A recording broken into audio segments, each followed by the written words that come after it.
Fucking hell! Shitballs. Good shooting. Let's clean up and move on.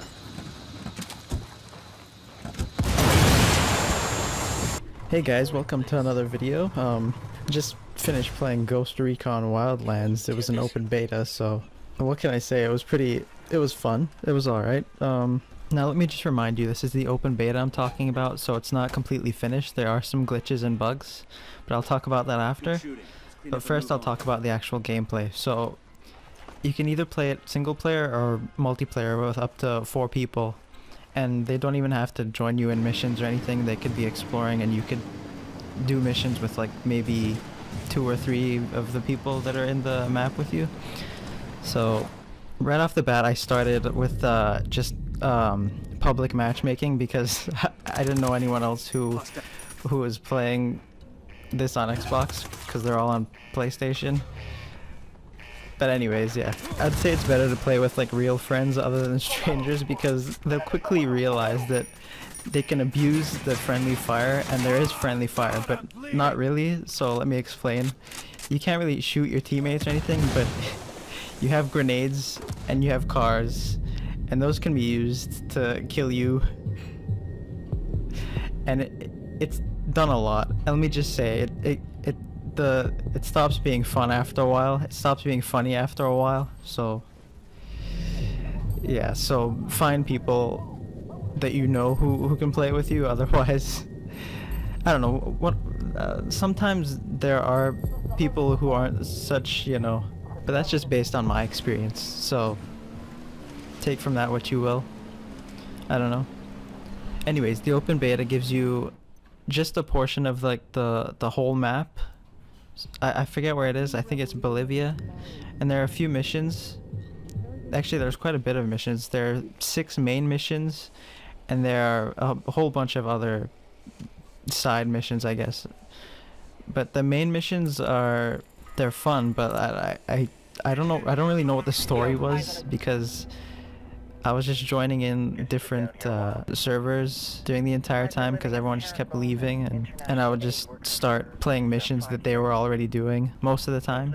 But yeah, the missions are fun. The gameplay, the mechanics are pretty good. Like when you can go from 3rd person to 1st person, and the controls are pretty smooth, so pretty cool. The character upgrades and everything, it seems pretty advanced, because when I first saw it, it looked really I was a little confused, to say the least. I don't think I even used much of the upgrades, because I completed the entire thing without any sort of massive upgrades or anything. It was only until after I did everything that I realized I could use these upgrades. I haven't used C4 or anything, or grenade launcher. I beat the whole thing with just a machine gun and a sniper rifle, and sometimes a pistol and a couple grenades. But other than that, I didn't really see a need for all these upgrades, even though they seem useful. Other than like parachutes, which I wish I had. The amount of times my teammates jumped out of helicopters telling me to jump out with them, I didn't even know how to do that. And I couldn't jump out for some reason, I don't know why. It wouldn't let me. But anyways, the missions are pretty straightforward. It's usually you're looking for someone to kill them or interrogate them, or you're stealing a car or a plane or a helicopter and then transporting it to a rebel base or something. The story, I didn't really know what was going on, and I wasn't really paying attention, because let's be honest, I don't think anyone plays a Ghost Recon game for the story. It's all about the gameplay. To me, it seems like a cookie cutter plot where you're just looking for all these like war leaders or something like that, and you're looking for them to kill them or interrogate them and bring peace upon the world. And when you're not doing the missions, you can explore and look for supplies to tag and documents to take, which is alright, because you find like enemy bases and all that stuff. And you just shoot them up, and it's, you know, it's nothing really mind-blowing or anything, but it's still a lot of fun. It's the last of the instructors. We're done here. You really think this will slow the cartel down? Absolutely. When word gets out about what happened, El Muro's gonna have a hell of a time getting new instructors. And now onto the glitches.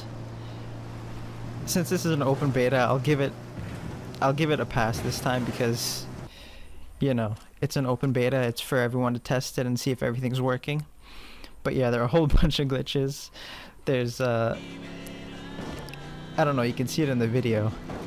You just look whatever's on the screen there. Yeah, that's what I usually saw most of the time, but it didn't really take away anything from the experience. It was still fun.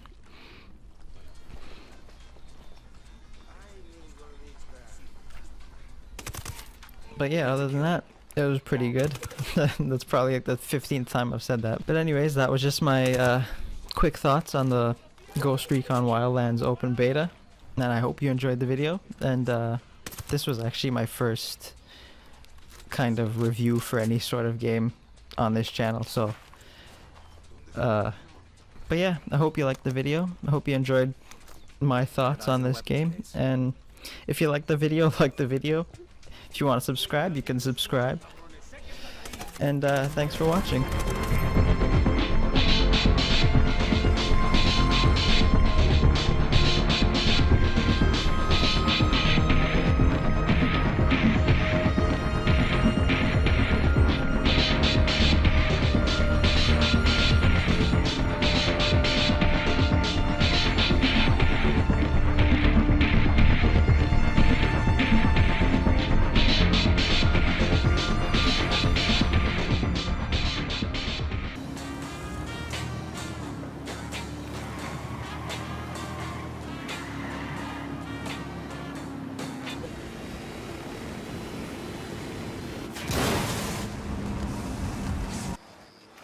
We got civilians dangerously close. Check your targets before you shoot. Got it. I got one narco. That was fucking close. Near the ruins. I'm sick of your snoring, man. I got sleep apnea, bitch. Get your nose